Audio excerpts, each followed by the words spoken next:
My name is Tabitha. I study with Nehru at Africa International University, taking a course in information technology.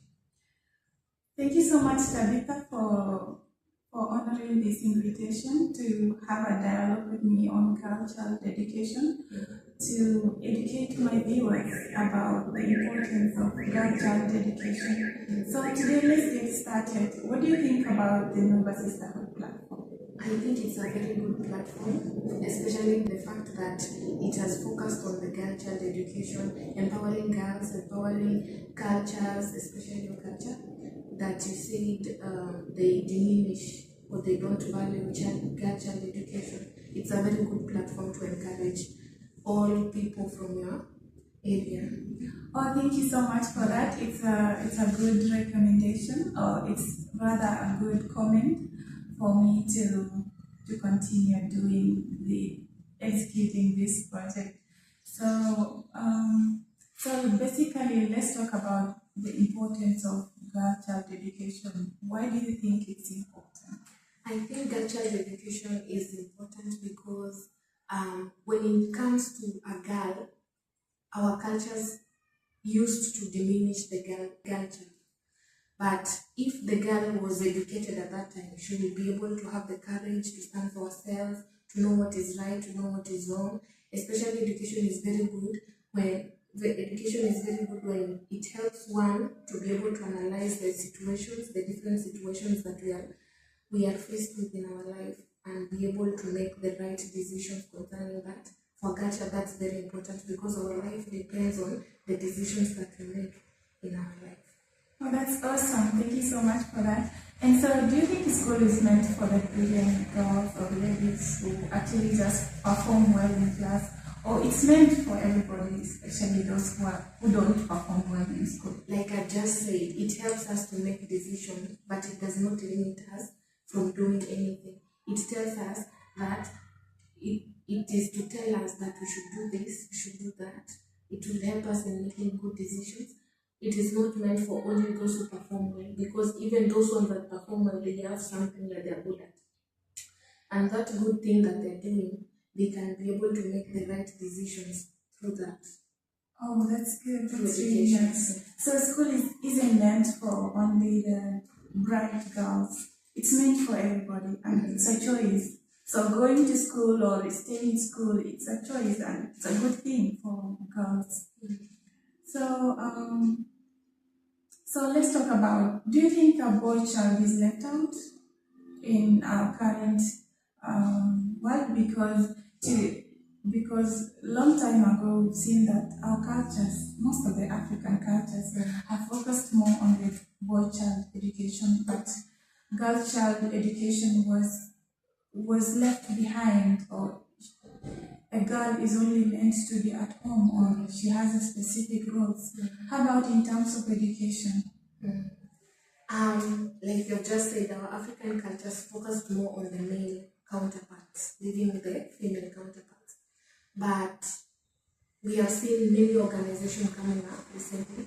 They are trying to empower girls, and most girls have benefited from such organizations. At the same time, I think that we should always aim to strike a balance between the boy child education and the girl child education, because both of them are important. They contribute something to the world. And through education, we will have a better society. If we have boys who are educated on the importance of girl child education, and also girl child who are educated on the importance of boy child education, I think we could strike a very big balance between the two counterparts. Okay, like I would like to quote Nelson Mandela. He once said that the greatest weapon to fight poverty, or the poverty, is through the education. And what I believe is that for us to have everybody being educated, is we should start educating these young girls. Because if young girls are educated tomorrow, they will be mothers.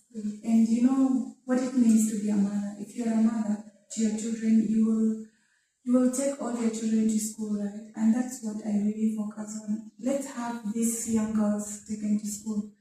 And after a few years, when they are learned, they will take all their families will be actually educated, and that way we will see the difference. Yeah, with education, I think brains are not closed to those archaic concepts that people have passed on to us.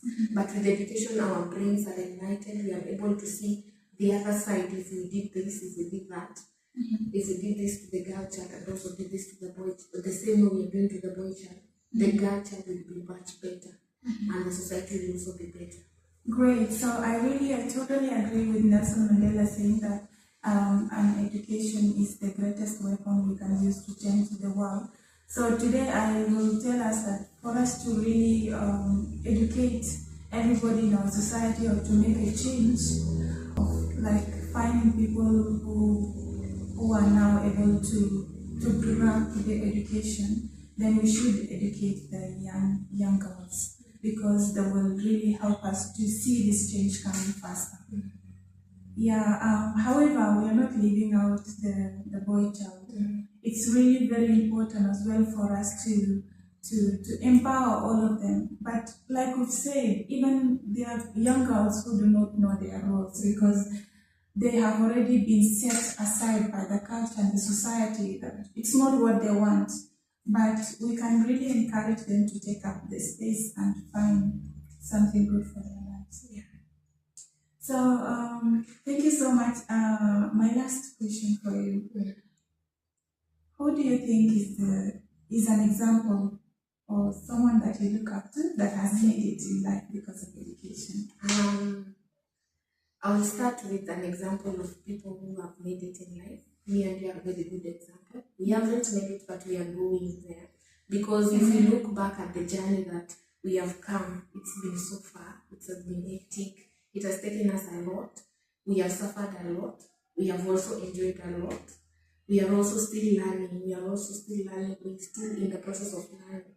Who knew we will never be seated in a place like this, trying to empower our fellow girl child, trying to empower our society or encourage our society to help us focus on the girl child education, to improve the girl child education in many remote areas and everything. And there are a lot of prominent women who we should look up to. I don't want to be specific, but you should always look for someone to look up to who could, when you sit down and you look at her, you say, I must be like that one. Even it will be a goal. You see, when you are setting your goals, even if you watch most of the processes of setting goals, they tell you be goal oriented, be specific, and that, and also have something that if you look up to, you are motivated. You are intrinsically motivated to go to follow that goal. I like that. I like being intrinsically motivated, because it comes from within you. It doesn't come from outside you. That's really very important, and thank you for that. So what would you tell to children who do not have shelters or classes to see all the resources that they need? Like I've told you many stories of Mungwa children. And how hard it is for one to get an opportunity to go to school. For us, it's not like obvious. It's a privilege for someone to get an education. What would you tell these children? I will tell them not to give up, and also to utilize the resources that they have at hand. God, through those resources and the situation that you are in, God will see you through and be able to promote and be able to provide for you. And on top of that, I also believe that not everyone who has made it in life had everything. There is something you lack so that you are able to pursue it. Yeah. Thank you for that. It's really been good to have time with you together and having this dialogue. I hope someone will be inspired through it. And thank you so much. So I hope to see you again. I hope to see you again too. Thank you.